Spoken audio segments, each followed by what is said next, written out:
Hi everyone. One of the key lessons in our Course in Miracles is I will accept the atonement for myself. And this is such an incredible lesson because it really asks that you look at the fact that the only decision you need to make is to accept yourself as you were created. And of course, to accept yourself as you truly are, right? So the whole lesson will go into the fact that you're denying who you are on a constant basis, and that accepting yourself as who you are is the only decision you ever need to make and the only reason you're ever here. I love it because it says here's the end of choice, for here we come to a decision to accept ourselves as God created us. And what is choice? Accept uncertainty of what we are. There is no doubt that is not rooted here. There is no question but reflects this one. There is no conflict that does not entail the single simple question, what am I? So here's this world, and here's all the conflict in the world, and here are you, and you're in conflict. And it says here, there is no conflict that does not entail the single simple question, what am I? This is a Course in Miracles. It's a course in Know Thyself. Once you know yourself, there is no more conflict. There is no more doubt. There's only certainty because certainty comes from Source. I love this. It says, uncertainty about what you are is self-deception on a scale so vast that its magnitude can hardly be conceived. To be alive and not to know yourself is to believe that you're really dead. And what is life except to be yourself? And what but you can be alive instead? I love it.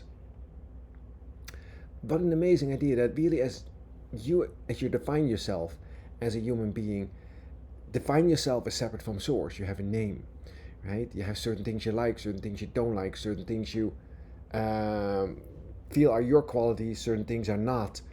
And all that is but a definition of what you are not, right? And you do this on a daily basis. You respond to your name. You don't think about it. What an amazing idea. And yet for many of us, in our awakening, we've come to the point where we no longer deny who we are, but that we're really practicing, right?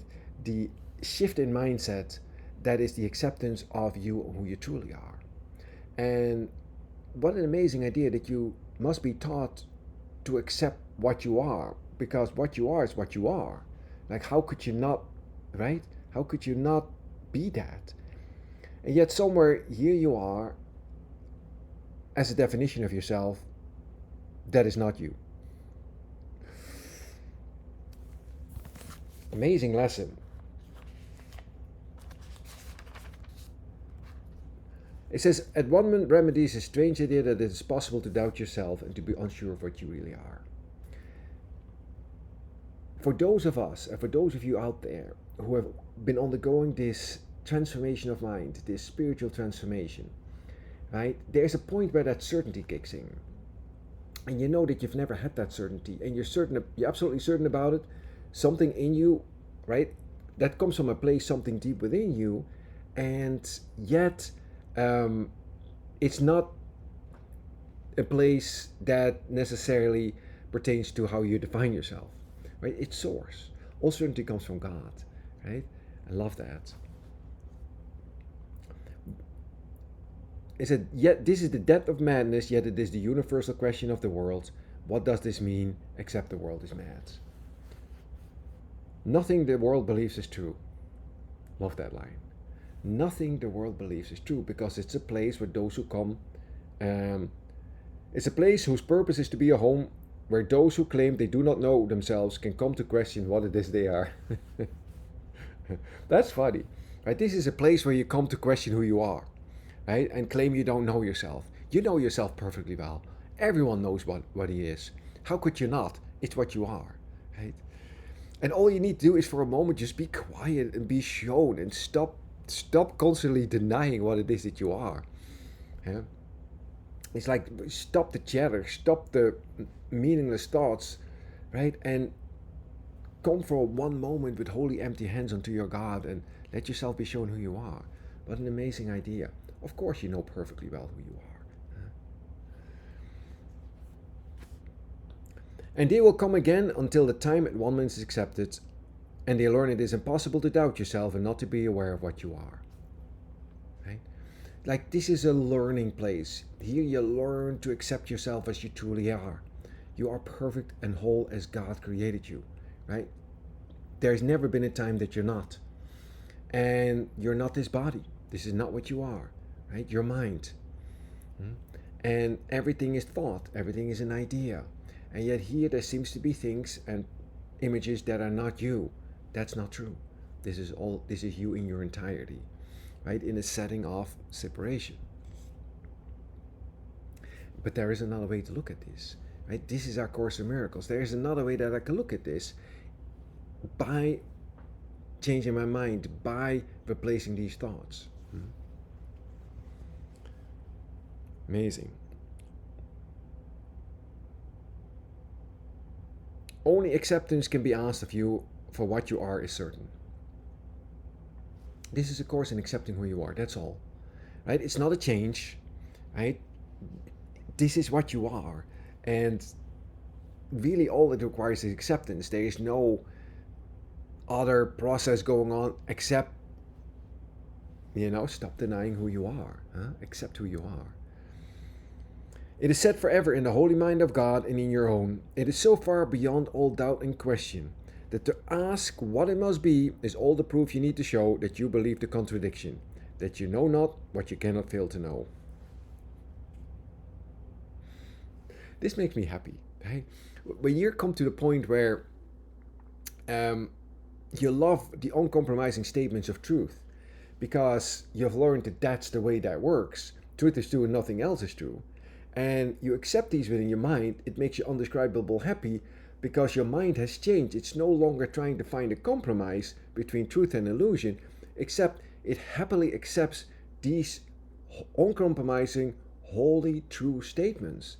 And it makes you happy, right? You start laughing, you start just being joyous because of a holy, true thought. We have a mission here. We did not come to reinforce the madness that we once believed in. This is true. You're here for a reason. You're not here at random in space-time where you're at the mercy of all kinds of things happening to you. You have a function, right? And you've accepted that function out of time.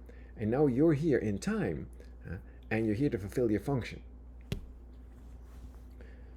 Let us not forget the goal that we accepted. It is more than just our happiness alone we came to gain, right? It's not about your happiness by yourself alone, right? It's about a totality of happiness. What we accept as what we are proclaims what everyone must be along with us. Fail not your brothers or you fail yourself. I love that. You can only give to yourself. If you don't give this away, if you're trying to keep this for yourself, you'll lose it for certain. Why? Because how shall I say this? You retain it by giving it away. You hold on to it by giving it away. You can keep it by giving it away, right? Because you extend it onto yourself. The idea that you're trying to keep it for yourself is the idea still that you're separate and that whatever is out there is not you. No, right? You have to give it away. Look lovingly on them, that they may know that they are part of you and you of them. Right? Forgive your brother. Love him. These are Jesus' commandments in the New Testament, but they still hold true, right? This is still the teaching. Love it.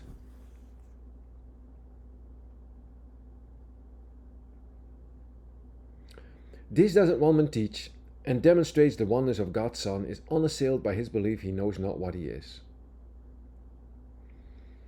Today accept at Wellman not to change reality, but merely to accept the truth about yourself and go your way rejoicing in the endless love of God. What an amazing idea. That truly you can enter into the love of God within your mind. And I mean truly as an experience. And live in that.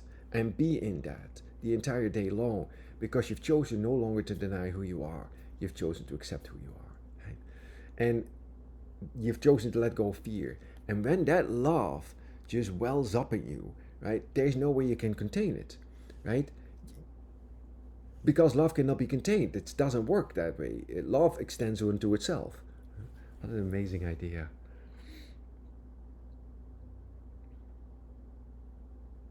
Wow, what a great lesson. We have not lost the knowledge that God gave to us when He created us like Him. We can remember it for everyone, for in creation are all minds as one. And in our memory is the recall how dear our brothers are to us in truth, how much a part of us is every mind, how faithful they've been really to us, and how our Father's love contains them all. And I love that. It's like your brother has been completely faithful to you, right? Although it may look like he betrayed you, he didn't. No, that's the role he's playing. No, no, he's perfectly been faithful to you. Everyone is playing the role that you assigned to him, right? This is where forgiveness comes in because he really didn't do anything to you. Huh? This is your dream. If you could truly see him as he is, right, you will never ever think that you could be betrayed by your brother because it's you. He's you, right? There isn't anyone out there. Your brother is you. And the whole, like, one of the lessons is I trust my brothers who are one with me. Why? Because they're you, right?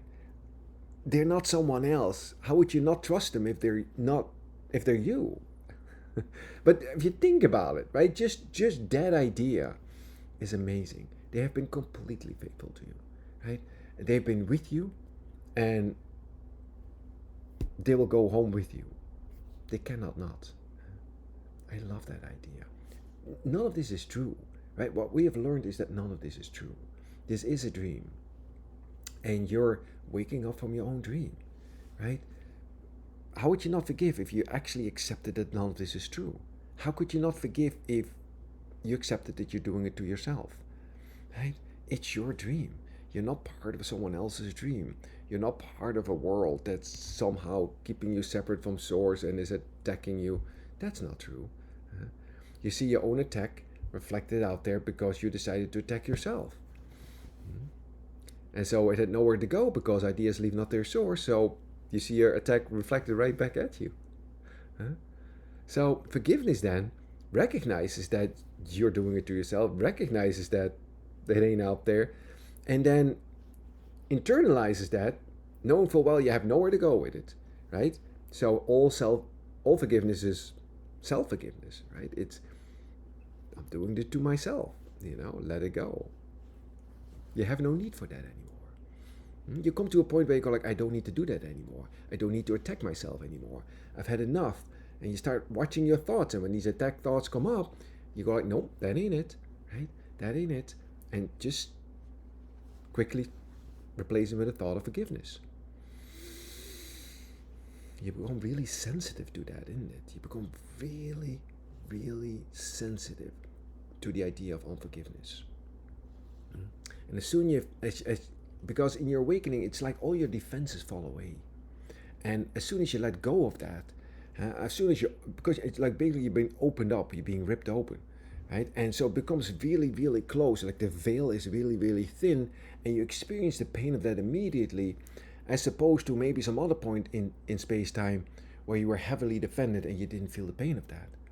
But in your awakening, you do. And that pain is felt immediately. Why? It's right there. The veil is thin, right? It doesn't take time anymore. You're no longer defending yourself. And the moment you feel that pain, you go like, oh, I made the wrong decision. I don't want that anymore. I'm going to let go. What a great, great lesson. I will accept the atonement for myself. That's a thought I'm carrying with me in today, right? And I let it be in the forefront of my mind. I let it be in my awareness in everything I do, right? And as long as I keep it there, I'm going to have a splendid day. Right? Whatever's going to happen today, remember, it's not happening by accident. It's happening because you asked for it. Right? It's all things are lessons God would have you learn. Right? That's what that is. It's another opportunity to forgive. I love you. I hope you have a great, great day wherever and whenever you are. And I'll see you everywhere.